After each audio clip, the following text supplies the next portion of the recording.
নমস্কাৰ বন্ধুসকল, আজি হৈছে ২১ জানুৱাৰী আৰু বুধবাৰ আৰু আজিৰ সন্ধিয়াৰ কেইটামান গুৰুত্বপূৰ্ণ খবৰ হ'ল। প্ৰথমটো খবৰ হৈছে দৰিদ্ৰতাই সাফল্যৰ পথত হেঙাৰ হ'ব নোৱাৰে। দৰিদ্ৰতাই সাফল্যৰ পথত হেঙাৰ হ'ব নোৱাৰে প্ৰমাণ কৰি দেখুৱালে কামাৰহাটৰ ৪জন যুৱকে। উদ্দেশ্যে দেশমাতৃক সেৱা কৰা, দেশৰ বাবে জীৱন দিয়াত সকলো সময়তে প্ৰস্তুত ৪ বন্ধু। কামাৰহাটৰ জলডোৱা গাঁৱৰ ৪ বন্ধুৱে অৰ্ধসামৰিক বাহিনীত চাকৰিৰ বাবে চলাইছিল অনুশীলন। দৰিদ্ৰতা কেতিয়াও সফলতাৰ হেঙাৰ হ'ব নোৱাৰে, তাকে প্ৰমাণ কৰিলে কামাৰহাটৰ ৪জন যুৱকে। অৱশেষত পিছপৰা গাঁওখনৰ ৪ দুখীয়া পৰিয়াললৈ আহিল সেই আনন্দৰ খবৰটো। কেন্দ্ৰীয় চৰকাৰৰ সদ্য ঘোষিত SSC জিডিৰ জিডি পৰীক্ষাত উত্তীৰ্ণ হৈ লাভ কৰিলে অৰ্ধসামৰিক বাহিনীৰ চাকৰি। ফলত উৎফুল্লিত গাঁওবাসী। অৰ্ধসামৰিক বাহিনীৰ BSF আৰু CRPFত চাকৰিৰ নিযুক্তি লাভ কৰিলে এই ৪জন যুৱকে। গাঁওখনৰ স্বপন ৰায় আৰু ৰূপক জ্যোতি বৰ্মনে CRPFত নিযুক্তি লাভ কৰে। গাঁওখনৰ উমানন্দ ৰায় আৰু মোজাহাৰুল ইছলামে নিযুক্তি লাভ কৰে BSFত। উল্লেখ্য যে যুৱক ৪জনক কোকৰাঝাৰ জিলা আক্ৰাচুৱে সম্বৰ্ধনা জনোৱাৰ লগতে উজ্জ্বল ভৱিষ্যত কামনা কৰে। মোবাইল ফোনত আসক্ত নাথাকি শাৰীৰিক অনুশীলন আৰু পঢ়া শুনাত মনোযোগ দি দেশ মাতৃক সেৱা কৰাৰ বাবে আগুৱাই অহাৰ বাবে যুৱ প্ৰজন্মক আহ্বান জনায় ৪ বন্ধুৱে। পৰৱৰ্তী খবৰ, বালিপাৰাত ২০০ৰো অধিক চৰাই চিৰিকটিৰ অস্বাভাৱিক মৃত্যু হয়। বালিপাৰাত ২০০ৰো অধিক চৰাই চিৰিকটিৰ অস্বাভাৱিক মৃত্যু হয়। শোণিতপুৰৰ বালিপাৰাত এক শোকাবহ তথা চাঞ্চল্যৰ সৃষ্টি কৰা ঘটনা পোহৰলৈ আহিছে। বালিপাৰাত কেইবা শতাধিক চৰাইৰ অস্বাভাৱিক মৃত্যুৰ ঘটনাই সমগ্ৰ অঞ্চলজুৰি চাঞ্চল্যৰ সৃষ্টি কৰিছে। বালিপাৰাৰ এৰাগাঁৱৰ সমীপৱৰ্তী দ পথাৰত সংঘটিত হৈছে এই ঘটনা। ইতিমধ্যে কপৌ চৰাই, ঘনচিৰিকা, কণামুচৰিকে আদি কৰি ২০০ৰো অধিক চৰাই চিৰিকটিৰ মৃত্যু ঘটাত চিন্তিত হৈ পৰিছে স্থানীয় পক্ষীপ্ৰেমী ৰাইজ। আনহাতে কি কাৰণত এই চৰাই চিৰিকটিসমূহ এনেদৰে অস্বাভাৱিক মৃত্যুৰ মুখত পৰিছে জানিব পৰা হোৱা নাই। ইপিনে চৰাই চিৰিকটিৰ এনে অস্বাভাৱিক মৃত্যুত চিন্তিত হৈ পৰিছে প্ৰকৃতিপ্ৰেমীসকলে। পৰৱৰ্তী খবৰ, কাইলৈৰ পৰা ২৪ জানুৱাৰীলৈকে অনুষ্ঠিত হ'ব ঐতিহাসিক জোনবিল মেলা। কাইলৈৰ পৰা ২৪ জানুৱাৰীলৈকে অনুষ্ঠিত হ'ব ঐতিহাসিক জোনবিল মেলা। জাগিৰোডৰ জোনবিলৰ পাৰত কাইলৈৰ পৰা ২৪ জানুৱাৰীলৈ তিনিদিনীয়া কাৰ্যসূচীৰে জাগিৰোডত অনুষ্ঠিত হ'ব ঐতিহাসিক জোনবিল মেলা। বিশ্বৰ বুকুৰ পৰা হেৰাই যোৱা বিনিময় পথাৰে উজলি উঠিব জোনবিলৰ পাৰ। পাহাৰত উৎপাদিত কৃষিজাত সামগ্ৰীৰ মেটমৰা সম্ভাৰ লৈ কাৰ্বি আংলং, মেঘালয়ৰ শতাধিক গাঁৱৰ পৰা আহিব পাহাৰৰ মামা মামী, য'ত ১৫ বছৰৰ অন্তত মিলন ঘটিব পাহাৰ ভৈয়ামৰ লোকসকলৰ। মেলা সমিতিয়ে ইতিমধ্যে ইয়াৰ বাবে প্ৰস্তুতি চলাইছে। প্ৰতি বছৰৰ দৰে এইবাৰো বিভিন্ন জাতি জনগোষ্ঠীৰ লোকৰ সমন্বয় ভূমি জোনবিলৰ পাৰত পাহাৰ ভৈয়ামৰ সম্প্ৰীতিৰ নিদৰ্শন দেখিবলৈ পোৱা যাব। আধুনিক মুদ্ৰাক অচল কৰি বিশ্বৰ বুকুৰ পৰা হেৰাই যোৱা বিনিময় প্ৰথাৰে উজলি উঠিব জোনবিলৰ পাৰ। উল্লেখ্য যে কাইলৈ পুৱা পতাকা উত্তোলন আৰু মাংগলিক অনুষ্ঠানৰ লগতে তিৱা জাতীয় জীৱনৰ সৈতে জড়িত গৃহ মুকলি কৰিব। লগতে পাহাৰৰ মামা মামীসকল সামগ্ৰী বিনিময়ৰ বাবে মেলালৈ আহিব। ২৩ জানুৱাৰীৰ পৰা ঐতিহাসিক বিনিময় প্ৰথাৰে হাট মুকলি কৰা হ'ব। তাৰ পাছতে জোনবিলৰ পাৰত সমূহীয়া মাছ ধৰা পৰ্ব অনুষ্ঠিত কৰিব। ইপিনে এই কাৰ্যসূচীৰ অংশ হিচাপে মধ্য অসমৰ পৰম্পৰাগত তিৱাসকলৰ ৰাজ দৰবাৰত ২২ গৰাকী তিৱা ৰজাক মুখ্যমন্ত্ৰী হিমন্ত বিশ্ব শৰ্মাই ৰাজভাট্টা প্ৰদান কৰিব। ইয়াৰ লগতে তিৱা আৰু অসমীয়া ভাষাৰ কবি সন্মিলন, বিভিন্ন নৃত্য গীতৰ কাৰ্যসূচী আৰু সুস্বাদু খাদ্যৰ মেলা অনুষ্ঠিত হ'ব। পৰৱৰ্তী খবৰ, দুমাহ ধৰি বন্ধ হৈ আছে ফৰকাটিং ৰেল জংচনৰ লেভেল ক্ৰছিং। দুমাহ ধৰি বন্ধ হৈ আছে ফৰকাটিং ৰেল জংচনৰ লেভেল ক্ৰছিং। ফৰকাটিং ৰেল জংচনত এটা লেভেল ক্ৰছিং দুমাহ ধৰি বন্ধ হৈ থকাৰ বাবে দুদিন ধৰি অব্যাহত উত্তপ্ত পৰিৱেশৰ গোলাঘাট মেৰাপানী পথৰ এই লেভেল ক্ৰছিংটো বন্ধ কৰাত ৰাইজ ভীষণ অসুবিধাৰ সন্মুখীন হৈছে। এই সন্দৰ্ভ কৃষক মুক্তি সংগ্ৰাম সমিতিৰ নেতৃত্বত কেইবাবাৰো প্ৰতিবাদ হোৱাৰ পাছত মঙলবাৰে গোলাঘাটৰ নৱনিযুক্ত উপায়ুক্তগৰাকী উপস্থিত হৈ লেভেল ক্ৰছিংটো খুলি দিবৰ বাবে নিৰ্দেশ দিয়ে। কিন্তু তাৰ পাছতো আজি পৰ্যন্ত পথছোৱা খুলি দিয়া হোৱা নাই। ৰাইজে জনোৱা মতে পূৰ্বে পথছোৱা বন্ধ কৰাক লৈ চুক্তি হৈছিল যে ইয়াৰ বিকল্প হিচাপে এক সংযোগী পথ নিৰ্মাণ কৰা হ'ব।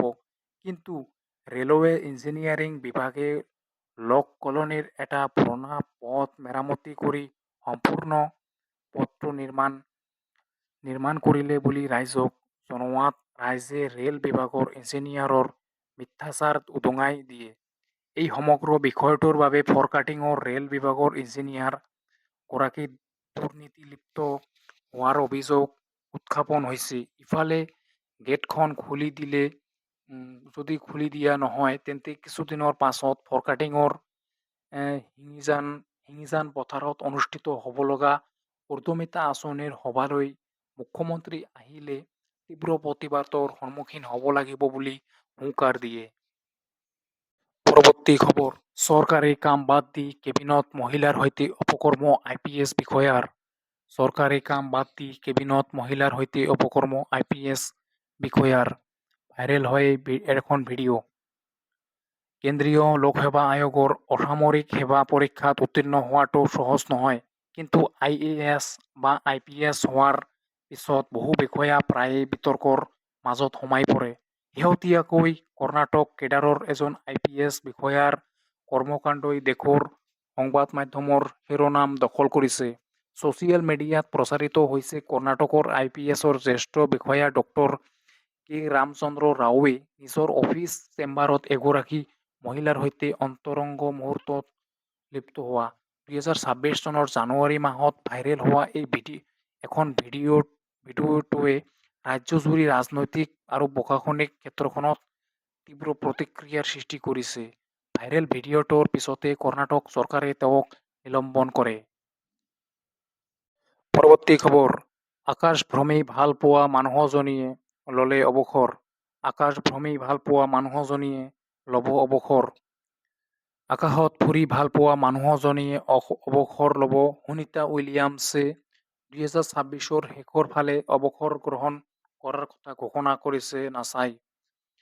60 বছৰীয়া প্ৰাক্তন নৌ সেনাৰ বিষয়া তথা মহাকাশচাৰী সুনিতা উইলিয়ামছে 27 বছৰৰো অধিক কাল মহাকাশ গৱেষণাৰ সৈতে জড়িত হৈ আছে।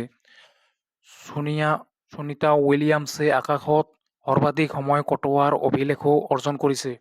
মহাকাশৰ 3টা ষ্টেচনত মুঠ 608 দিন সময় অতিবাহিত কৰিছে সুনিতাই। সুনিতাৰ নামত আছে মুঠ 9টা মহাকাশ ভ্ৰমণৰ অভিলেখ।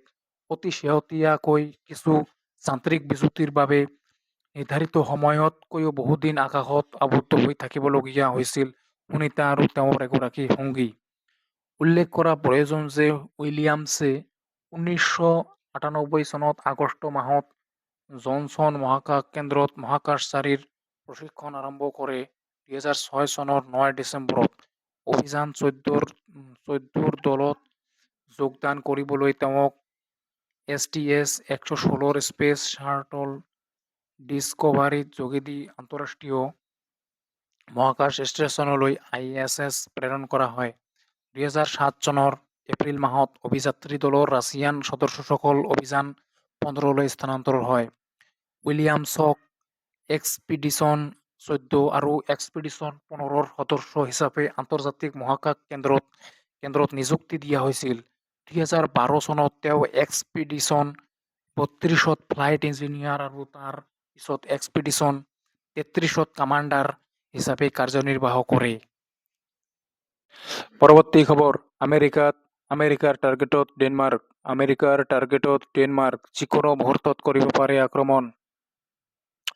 ডেনমাৰ্ক কব্জা কৰিবলৈ সাজু ট্ৰাম্প। আমেৰিকাৰ ৰাষ্ট্ৰপতি ডনাল্ড ট্ৰাম্পে বাৰে বাৰে ডেনমাৰ্কক নিজৰ অন্তৰ্ভুক্ত কৰাৰ কথা কৈ আহিছে। ধাৰণা কৰা হৈছে যে আমেৰিকাৰ পৰৱৰ্তী আক্ৰমণ এই ইউৰোপীয় দেশখনৰ ওপৰত হ'ব পাৰে। আমেৰিকাৰ ৰাষ্ট্ৰপতি ট্ৰাম্পে দাবী কৰিছে যে আমেৰিকাক নিজৰ জাতীয় স্বাৰ্থ ৰক্ষাৰ বাবে গ্ৰীণলেণ্ডৰ প্ৰয়োজন। এই অঞ্চলত ৰাছিয়া আৰু চীনৰ নৌসেনাৰ কাৰ্যকলাপৰ উদাহৰণ দাঙি ধৰে তেওঁ। যদিহে আমেৰিকাই গ্ৰীণলেণ্ডক কব্জা নকৰে তেন্তে চীন নাইবা ৰাছিয়াই দখল কৰিব বুলি যুক্তি দাঙি ধৰে ট্ৰাম্পে। সোমবাৰে অৰ্থাৎ 19 জানুৱাৰীত নাটোৰ মুৰব্বী মাৰ্ক ৰুটেৰ সৈতে গ্ৰীণলেণ্ডৰ সমস্যা সন্দৰ্ভত ফোনযোগে কথা পাতিছিল ট্ৰাম্পে আৰু গ্ৰীণলেণ্ড বিষয়ক লৈ ছুইজাৰলেণ্ডৰ ডাভোছত এখন বৈঠক আহ্বান কৰাৰ সিদ্ধান্ত লোৱা হৈছিল। অৱশ্যে বৈঠকৰ দিন সন্দৰ্ভত প্ৰকাশ কৰা নাই। ট্ৰাম্পে ৰুটক স্পষ্টভাৱে কয় যে আমেৰিকাৰ ৰাষ্ট্ৰীয় আৰু বিশ্ব নিৰাপত্তাৰ বাবে গ্ৰীণলেণ্ড অতি প্ৰয়োজনীয়। তেওঁ কয় যে বিশ্বৰ শান্তি শক্তিৰ দ্বাৰাহে বজাই ৰাখিব পাৰি আৰু আমেৰিকা বিশ্বৰ আটাইতকৈ শক্তিশালী দেশ। ইয়াৰ উপৰিও ডনাল্ড ট্ৰাম্পে তেওঁৰ ছ'চিয়েল মিডিয়া প্লেটফৰ্ম ট্ৰুথ ছ'চিয়েলত এখন মেপ শ্বেয়াৰ কৰিছিল, য'ত কানাডা, গ্ৰীণলেণ্ড আৰু ভেনেজুৱেলাক আমেৰিকাৰ অংশ হিচাপে দেখুওৱা হৈছে। ট্ৰাম্পে কয় যে গাজা বিষয় সন্দৰ্ভত নাটোৰ মুৰব্বী মাৰ্ক ৰুটেৰ সৈতে তেওঁৰ ফোনত অতি ভাল কথা-বতৰা হৈছিল। কথা-বতৰাৰ পিছতে ছুইজাৰলেণ্ডৰ ডাভোছত বিভিন্ন পক্ষৰ সৈতে বৈঠক অনুষ্ঠিত কৰাৰ চুক্তি হয়। পৰৱৰ্তী খবৰ, ইৰাণত চলি থকা হিংসাত্মক প্ৰতিবাদৰ মাজতে আমেৰিকাৰ ৰাষ্ট্ৰপতি ডনাল্ড ট্ৰাম্পে আন এক শক্তিশালী বিবৃতি প্ৰকাশ কৰিছে। এক সাক্ষাৎকাৰত ট্ৰাম্পে কয় যে যদিহে ইৰাণৰ পৰিস্থিতি অব্যাহত থাকে তেন্তে গোটেই দেশখন ধ্বংস হ'ব পাৰে। তেওঁৰ এই বক্তব্যই দুয়োখন দেশৰ মাজত উত্তেজনা আৰু অধিক বৃদ্ধি কৰিছে। এই সাক্ষাৎকাৰত ট্ৰাম্পে কয় যে যদি কিবা হয় তেন্তে ইৰাণে ভয়াৱহ পৰিণতিৰ সন্মুখীন হ'ব। তেওঁ ক'লে, মই ইতিমধ্যে সকীয়াই দিছো, কিবা হ'লে সমগ্ৰ দেশখন ধ্বংস হৈ যাব। ইৰাণৰ অল আউট ৱাৰৰ ভাবুকিৰ পিছত ট্ৰাম্পে কয় যে যদি কিবা হয় তেন্তে আমি ইৰাণক বিশ্ব মানচিত্ৰৰ পৰা মচি পেলাম। ইতিমধ্যে ট্ৰাম্পে ইৰাণৰ শাসন ব্যৱস্থা পৰিৱৰ্তনৰ কথা কোৱাৰ সময়তে এই বক্তব্য প্ৰকাশ কৰিছে। ইৰাণেও ট্ৰাম্পক মুকলি সতৰ্কবাণী জাৰি কৰিছে। ইৰাণৰ সামৰিক মুখপাত্ৰ জেনেৰেল আবুল ফাজল শ্বেকাৰ্চীয়ে কয় যে যদি তেওঁলোকৰ উচ্চতম নেতা আয়াতুল্লাহ আলী খামেনেইৰ বিৰুদ্ধে কোনো ব্যৱস্থা গ্ৰহণ কৰা হয় তেন্তে ইৰাণে প্ৰতিশোধ ল'ব। তেওঁ ক'লে, আমি তেওঁৰ হাত কাটি পেলোৱাই নহয়, তেওঁৰ সাম্ৰাজ্যও জ্বলাই দিম। আন এক সাক্ষাৎকাৰত ট্ৰাম্পে ইৰাণৰ উচ্চতম নেতা খামেইনিৰ বিষয়ে কয় যে তেওঁ এজন ৰোগী মানুহ আৰু তেওঁ নিজৰ দেশ সঠিকভাৱে চলাব লাগে আৰু মানুহ হত্যা বন্ধ কৰিব লাগে। পৰৱৰ্তী খবৰ, জাপানৰ প্ৰাক্তন প্ৰধানমন্ত্ৰী শিনজো আবেৰ হত্যাকাৰীক যাৱজ্জীৱন কাৰাদণ্ডৰ ৰায়দান প্ৰদান কৰে। জাপানৰ নাৰা চহৰৰ জিলা ন্যায়ালয়ে এই ৰায় প্ৰদান কৰে। প্ৰাক্তন প্ৰধানমন্ত্ৰীগৰাকীক 3 বছৰ পূৰ্বে নাৰা চহৰতেই গুলীয়াই হত্যা কৰে। এই ঘটনাৰ পাছতেই সমগ্ৰ বিশ্বত চাঞ্চল্যৰ সৃষ্টি হয়। জাপানৰ সংবাদ মাধ্যমৰ খবৰ অনুসৰি হস্তনিৰ্মিত পিষ্টলেৰে দেশখনৰ প্ৰাক্তন প্ৰধানমন্ত্ৰীগৰাকীক গুলীয়াই হত্যা কৰা ঘটনাক অতি ঘৃণনীয় আৰু দুৰ্ভাগ্যজনক বুলি কয় ন্যায়াধীশে। উল্লেখ্য যে ইয়াৰ পূৰ্বে জিলা ন্যায়ালয়ে 45 বছৰ বয়সৰ টেটছুয়া য়ামাগামিয়ে হত্যা কৰিছিল জাপানৰ প্ৰাক্তন প্ৰধানমন্ত্ৰীগৰাকীক।